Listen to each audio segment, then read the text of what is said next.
जुलाई 1914 से नवंबर 1918 तक प्रथम विश्व युद्ध लड़ा गया। इस युद्ध में हमने देखा कि किस तरह से विश्व के सभी राष्ट्रों ने बढ़ चढ़कर हिस्सा लिया। जर्मनी, ऑस्ट्रिया की नीतियों के कारण संपूर्ण विश्व को प्रथम महायुद्ध का सामना करना पड़ा।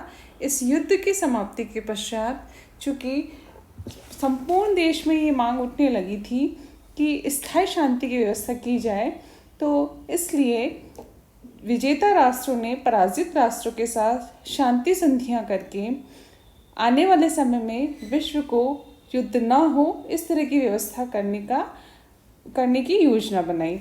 इसी में हम देखेंगे कि जर्मनी, हंगरी, ऑस्ट्रिया, तुर्की, ये जो राष्ट्र युद्ध में पराजित हो गए थे, इन राष्ट्रों के साथ शांति संधियां की गई।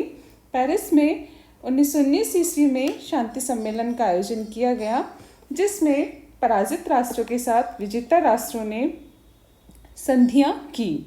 संधियों का प्रारूप तैयार किया गया। चूँकि जर्मनी, जो इस प्रथम विश्व युद्ध के लिए उत्तरदायी माना जा रहा था, इसके साथ 28 जून 1919 ईस्वी को वर्साई संधि की गई। और इस वर्साई संधि के लिए कहा जाता है कि इस वर्साई संधि में जो धाराएं शामिल की गई थी, जिसके माध्यम से जर्मनी का भौगोलिक, आर्थिक, राजनीतिक सभी दृष्टियों से उसका शोषण किया गया था, तो इस वर्साई संधि के पश्चात 20 वर्ष पश्चात विश्व को फिर से द्वितीय महायुद्ध का सामना करना पड़ा। ऑस्ट्रिया के साथ 10 सितंबर 1919 ईस्वी को सेंट जर्मन की संधि की गई। बुल्गारिया के साथ 27 नवंबर 1919 को न्यूली संधि की गई। और हंगरी के साथ, जो कि इन राष्ट्रों के साथ युद्ध में शामिल हुआ था, 4 जून 1920 को ट्रियानो की संधि की गई। इन राष्ट्रों के साथ एक महत्वपूर्ण देश भी शामिल था, तुर्की। तुर्की के साथ 2 बार संधियां की गई, 10 अगस्त 1920 को सैप्रे की संधि और 23 जुलाई 1923 ईस्वी को लौसाने की संधि। ये कहा जाता है कि शांति सम्मेलन चूँकि पराजित राष्ट्रों को दंडित करने के लिए आयोजित हुआ था, इस पेरिस शांति सम्मेलन में, जो कि 1919 ईस्वी में आयोजित हुआ था, इस सम्मेलन में लगभग 32 देश शामिल हुए थे। सम्मेलन की कार्यवाही को सुचारू रूप से चलाने के लिए 5 जो प्रमुख देश थे, अमेरिका, इंग्लैंड, फ्रांस, जापान और इटली, इन देशों के 2-2 प्रतिनिधियों को शामिल करके 10 की परिषद बनाई गई। कालांतर में इसको संक्षिप्त करके 4 बड़ों की परिषद बनाई गई, जिसमें अमेरिका के राष्ट्रपति वुड्रो विल्सन को, जिनके 14 सूत्रों के आधार पर वर्साई संधि की नींव रखी गई। इंग्लैंड के प्रधानमंत्री लॉयड जॉर्ज, फ्रांस के प्रधानमंत्री क्लीमेंशो तथा इटली के प्रधानमंत्री ऑर्लैंडो, ये 4 प्रमुख थे जिनकी विचारधारा के माध्यम से, जिनके आदर्शों के माध्यम से इन शांति संधियों की पृष्ठभूमि निर्मित की गई।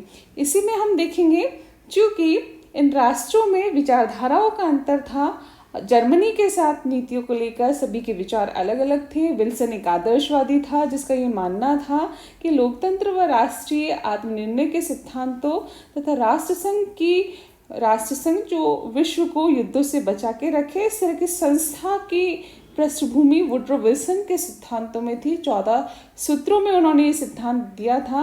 वो इस तरह के विचार रखता था। फ्रांस का प्रधानमंत्री क्लीमेंशो आदर्शवाद से घृणा करता था, वो यथार्थवादी था और वो जर्मनी को पूर्णतः नष्ट करना चाहता था।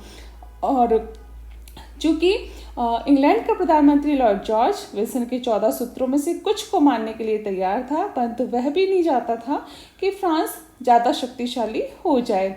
वह यूरोप का शक्ति संतुलन नहीं बिगाड़ना चाहता था। इसलिए ये जो शांति सम्मेलन हुआ, इसमें सभी लोग अपने अपने विचारों के अनुसार जर्मनी के साथ न्याय करना चाहते थे।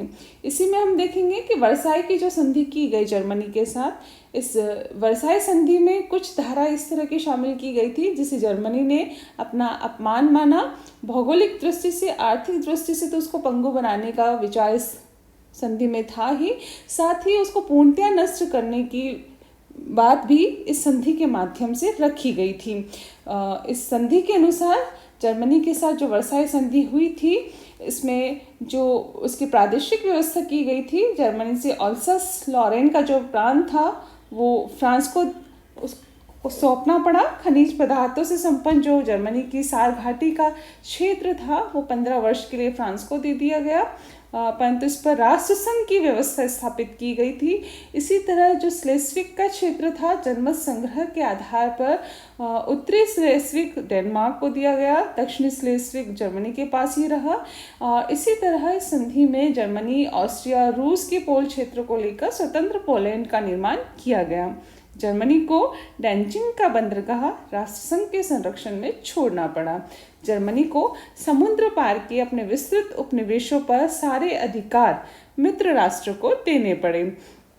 तो इस तरह से हम देखें, वर्साई की ये जो संधि थी, इस संधि के माध्यम से जर्मनी को पूर्ण रूप से प्रादेशिक दृष्टि से, भौगोलिक दृष्टि से और आर्थिक दृष्टि से पंगु बनाने का विचार रखा गया। सैन्य दृष्टि से भी हम देखें तो जर्मनी में जो अनिवार्य सैनिक सेवा की व्यवस्था थी उसको समाप्त किया गया और जर्मनी की सेना को काफ़ी संकुचित कर दिया गया, काफ़ी सीमित कर दिया गया। जर्मनी के जो अस्त्र शस्त्र थे उनको सीमित किया गया।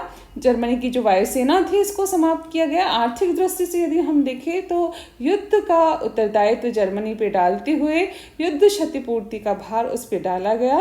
ये कहा जाता है कि जर्मनी से अमेरिका को और फ्रांस को जो धन मिला क्षतिपूर्ति के रूप में, उससे इन राष्ट्रों की आर्थिक प्रगति तेजी से हुई और 1929 में जो आर्थिक मंदी आई वो आर्थिक मंदी का प्रभाव अमेरिका और फ्रांस पर नहीं पड़ा। इसी तरह से हम देखें संधि में कुछ अन्य धाराएं भी शामिल की गई थी, परंतु ये मुख्य धाराएं हैं जिनके आधार पर जर्मनी को भौगोलिक और आर्थिक दृष्टि से कमजोर करने का प्रयास किया गया था। इसी तरह हम देखें तो चूंकि जर्मनी ने इस युद्ध में, प्रथम विश्व युद्ध में, जिसको कारक माना जाता है, प्रमुख भूमिका निभाई थी, इसके साथ ऑस्ट्रिया ने भी इस युद्ध में भाग लेकर जर्मनी का साथ दिया था। उसके साथ सेंट जर्मन की संधि की गई जिसमें ऑस्ट्रिया हंगरी का साम्राज्य भंग कर दिया गया।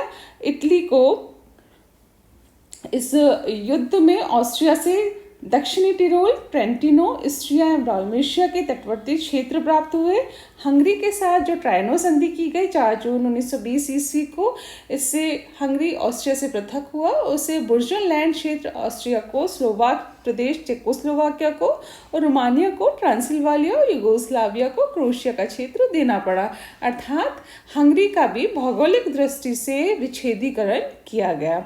इसी तरह फ्यूम इटली को और उसका उपनगर सुशाक यूगोस्लाविया को मिला। इससे भी युद्ध का हर्जाना लिया गया और उसकी सेना को, जल सेना को भंग कर दिया गया। इसी तरह जो सैब्रे की संधि है ये तुर्की की सरकार के साथ की गई। चूँकि तुर्की ने भी जर्मनी का समर्थन किया था, इस युद्ध में जर्मनी के साथ भाग लिया था, इसलिए जो डोडेकनीज का द्वीप समूह है, रोड्स के प्रदेश है, ये सब उससे लेकर इटली को दिए गए। डार्डेनल्स की जो जल डमरू मध्य है उसको अंतर्राष्ट्रीय क्षेत्र घोषित किया गया। तुर्की की सैनिक संख्या को कम करके 50,000 तक सीमित कर दिया गया। किंतु तुर्की में इस समय जो तरुण तुर्क आंदोलन चल रहा था, तो इसके कारण सैब्रे की संधि के स्थान पर 1923 में लोसाने की संधि की गई। 23 जुलाई 1923 ईस्वी को इस संधि के अनुसार इंग्लैंड फ्रांस का 2 क्षेत्रों पर संरक्षण स्वीकार किया गया। इसके अनुसार आर्मीनिया, कुर्दिस्तान, कुस्तुनिया, पूर्वी थ्रेस, गैलीपोली, साइलेसिया, अदालिया आदि क्षेत्र पर तुर्क प्रभुसत्ता स्वीकार की गई। तुर्क सरकार को अपनी समस्त प्रजा के साथ समानता का व्यवहार करने का वचन भी इस संधि के अनुसार देना पड़ा। इसी तरह हम देखें तो तुर्की की सैन्य शक्ति में भी कमी नहीं की गई थी, परंतु युद्ध क्षतिपूर्ति का भार भी उस पर नहीं डाला गया था। इस तरह से हम देखें तो एकमात्र तुर्की राज्य को यदि हम छोड़ दें जिससे युद्ध हर्जाना नहीं लिया गया था, उसकी सेना में कमी नहीं की गई थी, बाकी के सारे जितने भी क्षेत्र थे, चाहे वो जर्मनी हो, ऑस्ट्रिया हो, हंगरी हो, बुल्गारिया हो, इन सभी देशों के साथ युद्ध क्षतिपूर्ति का भार डाला गया। उनको भौगोलिक दृष्टि से, प्रादेशिक दृष्टि से उनके क्षेत्र लेकर विजेता राष्ट्रों को सौंपे गए, जिसमें इंग्लैंड, फ्रांस, इटली, इन देशों को हम मुख्य रूप से ले सकते हैं। अमेरिका और फ्रांस को जहां युद्ध हर्जाना मिला, क्षतिपूर्ति के रूप में अतुल मात्रा में धनराशि मिली, वहीं अन्य राष्ट्रों को भौगोलिक क्षेत्रों की प्राप्ति हुई। जर्मनी के साथ जो वर्साई की संधि की गई, मार्शल फोच ने कहा था कि ये इतनी अपमानजनक है कि आने वाले समय में जर्मनी इसका बदला अवश्य लेगा, और ऐसा ही हुआ। विश्व को फिर से 20 साल बाद द्वितीय विश्व युद्ध का सामना इस वर्साई संधि के कारण देखना पड़ा।